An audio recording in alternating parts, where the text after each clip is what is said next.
Muito bom dia, excelentíssima ministra Carmen Lúcia, excelentíssima ministra Rosa Weber, ministro Luiz Barroso e demais autoridades presentes. Por muito tempo, o debate político sobre aborto esteve pautado em entendê-lo como um tema pertencente ao campo da moral, para o qual seria necessário fazer perguntas sobre se uma sociedade seria contra ou a favor da prática. Mas essa não é uma pergunta verdadeira por pelo menos duas razões. A primeira é que o aborto é um fenômeno comum à vida das mulheres, apesar da vigência de qualquer lei. Não há lei ou crença de grupos que possa ser suficiente para dissuadir uma mulher quando ela, diante de suas condições e de sua família, entende que não pode manter uma gestação. A segunda é que a medicina atualmente considera o aborto um tema de saúde, para o qual há métodos disponíveis e treinamento para profissionais sobre como realizá-lo. Negar o procedimento a uma mulher que dele necessita não é usar critérios médicos com base nas melhores evidências, mas sim exercer um juízo estritamente moral. Isso é especialmente sensível quando se leva em consideração que a razão para uma gestação pode ser a falha de um método contraceptivo. Portanto, quando se pergunta sobre ser contra ou a favor do aborto, sobre criminalizar ou descriminalizar o aborto, a resposta possível não é dizer sim ou não ao aborto. O que está em discussão é se abortos serão legais ou clandestinos, seguros ou com alto risco, e se mulheres, diante desta decisão, serão acolhidas ou abandonadas.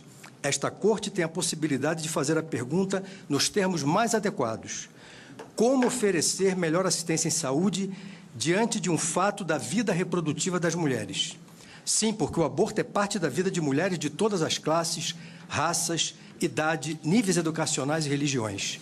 Estima-se que 1 em cada 5 mulheres aos 40 anos já realizou pelo menos um aborto.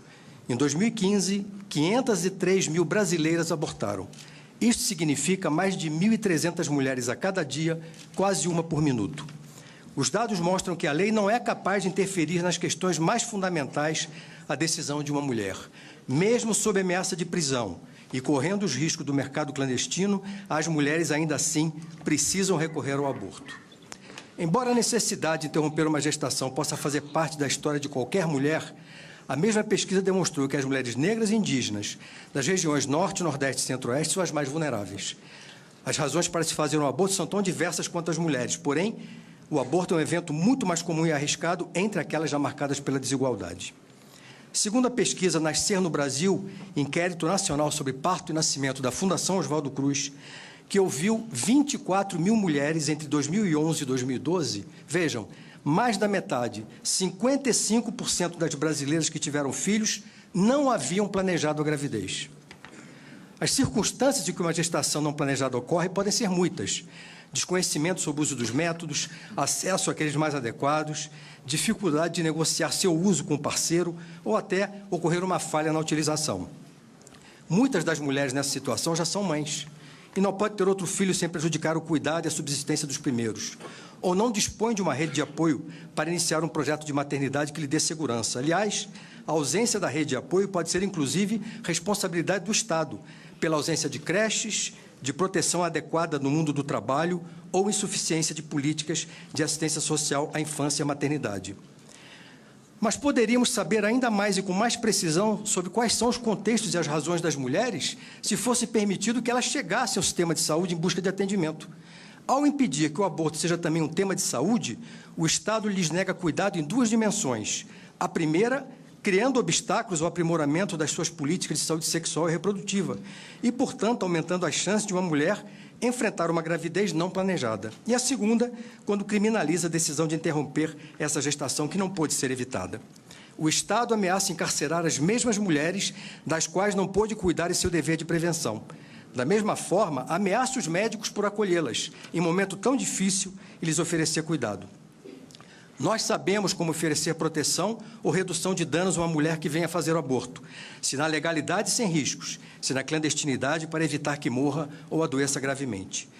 A resposta do Estado continua sendo inadequada, mesmo que imaginássemos um cenário ideal de pleno acesso à informação, educação sexual e acesso a métodos de planejamento familiar. Isto porque nenhum método contraceptivo é infalível.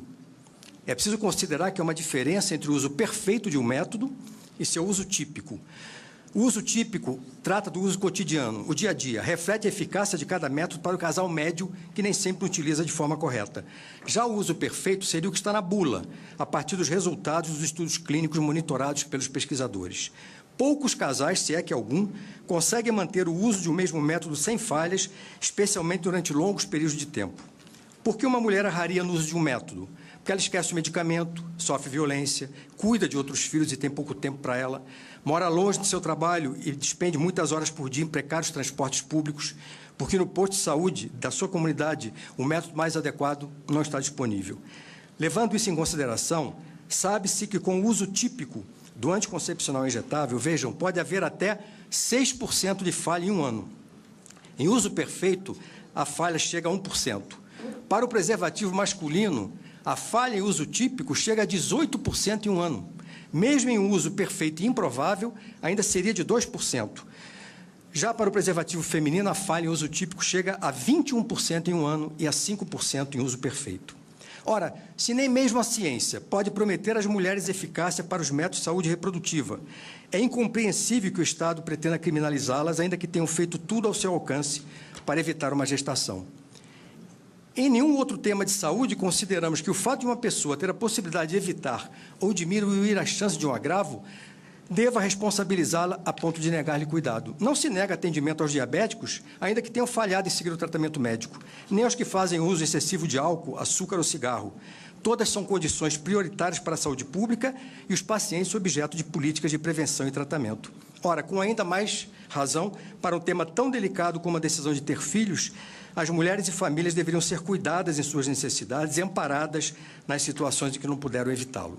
Seja qual for a situação que levou à gravidez não planejada, os números e as evidências científicas mostram que não é a criminalização que vai evitar a decisão final de uma mulher. E qualquer política preventiva só tem possibilidade de funcionar se for dissociada de políticas punitivas e estigmatizantes, que são posturas contrárias às boas práticas da medicina e da saúde pública. Antes de concluir, quero ressaltar outro ponto central à saúde pública. O aborto já é um procedimento conhecido e de treinamento obrigatório para médicos ginecologistas e obstetras, por ser uma prática regular em situações reconhecidas, como no Brasil, em caso de risco à vida da mulher, estupro e anencefalia. Há aqui, portanto, uma grave violação no fato de que as 500 mil mulheres que abortam anualmente não possam recorrer aos serviços públicos de saúde para realizar um aborto seguro.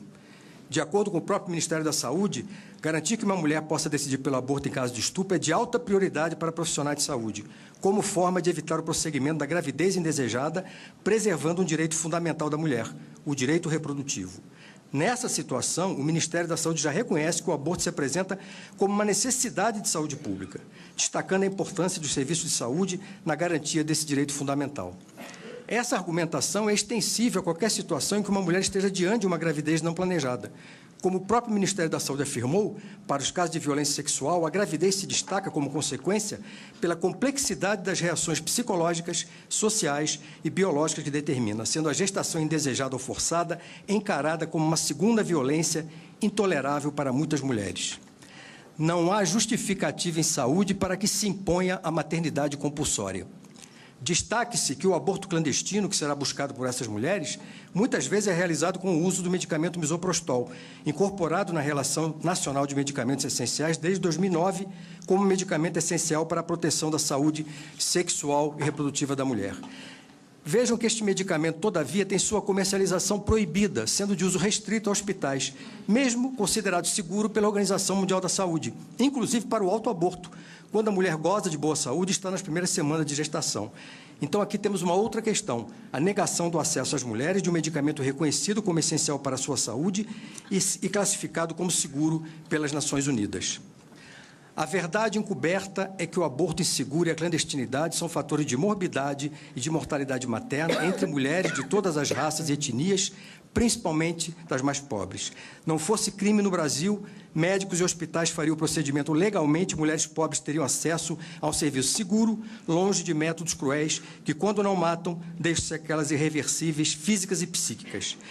Precisamos enxergar o aborto com a visão da saúde pública e não com qualquer outra leitura que, sob o pretexto de defender vidas, podem pôr ainda mais mulheres na mira de uma morte violenta e, sobretudo, desnecessária. Para as 500 mil mulheres brasileiras anualmente desamparadas pelo Estado brasileiro, esta é uma decisão urgente. Muito obrigado.